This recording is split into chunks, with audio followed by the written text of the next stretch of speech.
Welcome back. I just made a video and I got this wonderful string of comments from a dude, right? And so the first thing that I notice is, he's giving me a lot of comments, and secondly, they're long, and then lastly, and most importantly, the content of them.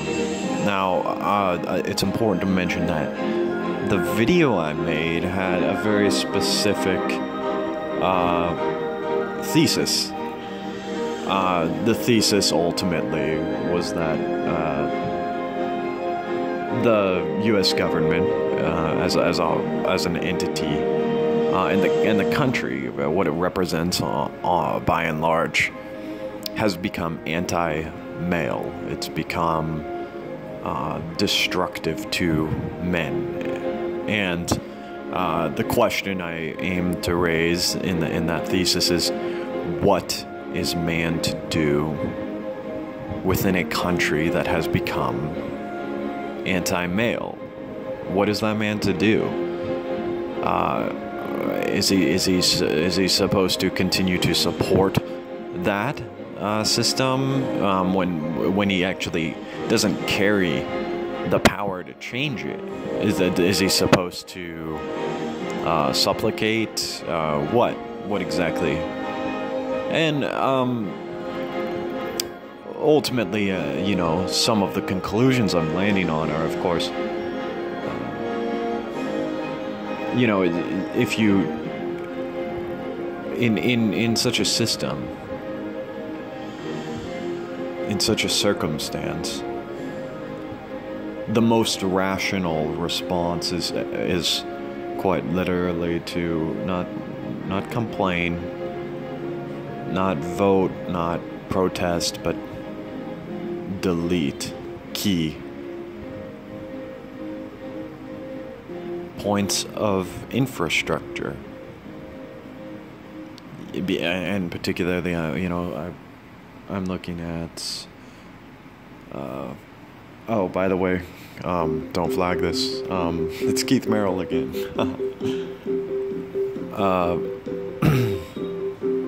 So, I was talking a lot about how the problems we're facing have a lot to do with unfair treatment in courtrooms of men. Now, why would they want to put men behind bars?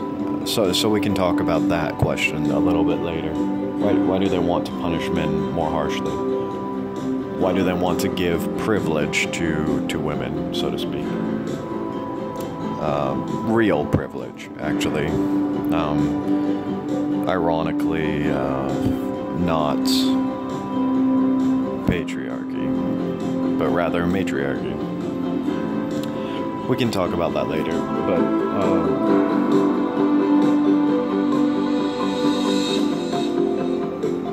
so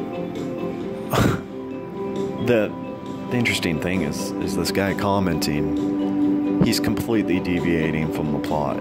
He's not addressing what I'm talking about. He's actually bringing up Black Lives Matter and you should think about race rather than this. And it becomes stupendously apparent to me that this is exactly what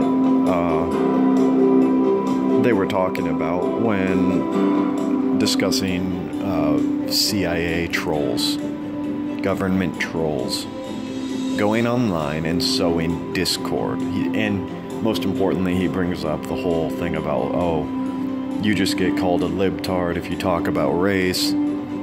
I don't give a fuck about that, and neither should you.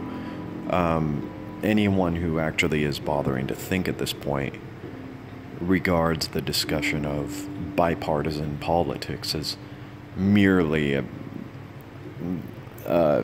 multi-headed hydra. It's two heads of the same dragon.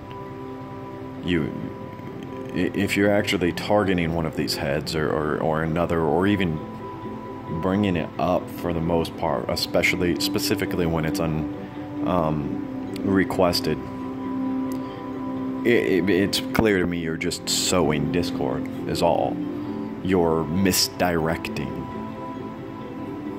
Like that, misdirecting. And that's what they want to do. Because, and that's how I know that the video that I put up is something that I definitely should be leaving there. Because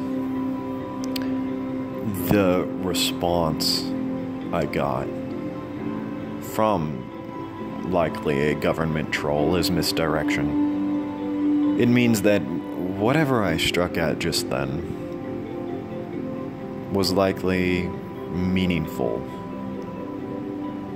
It's the chisel to the stone wall.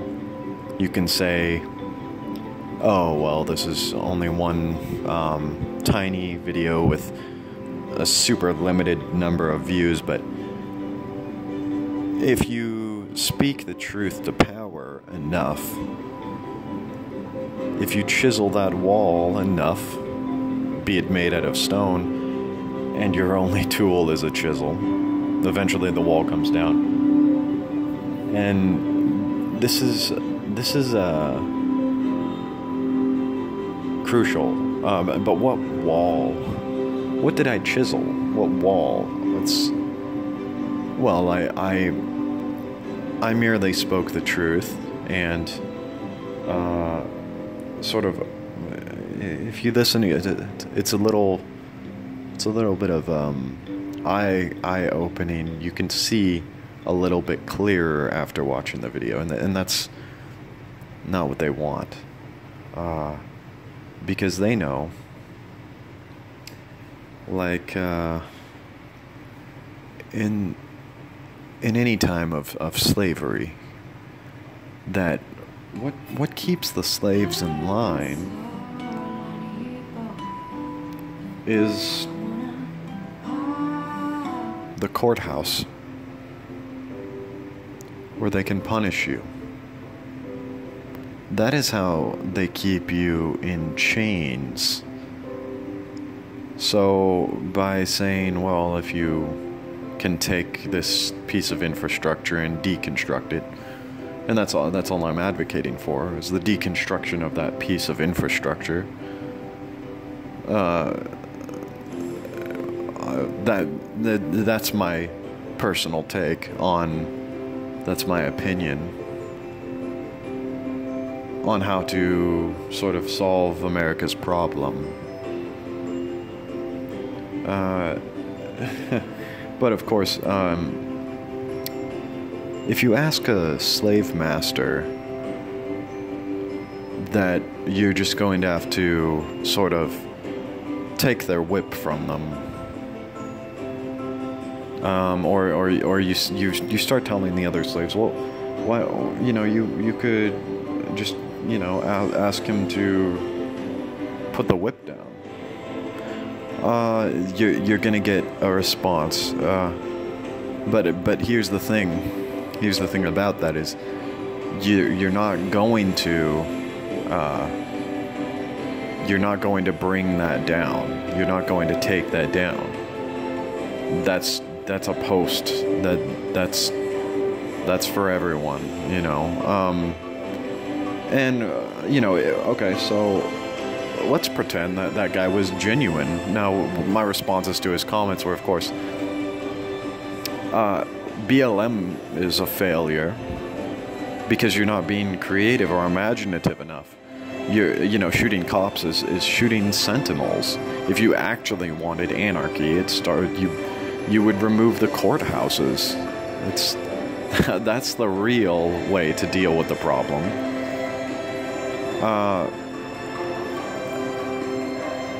And it's not to be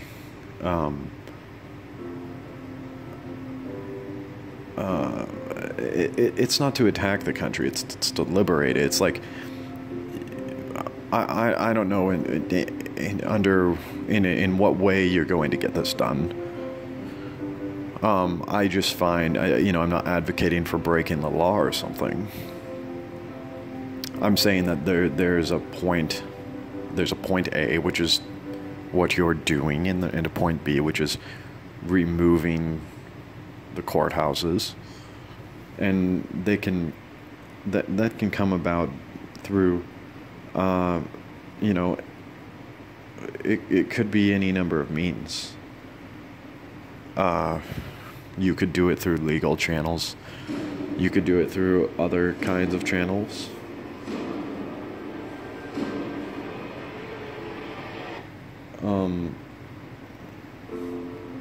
But the key, of course, is deconstruction. You merely deconstruct the courthouses from any way you can, right? Within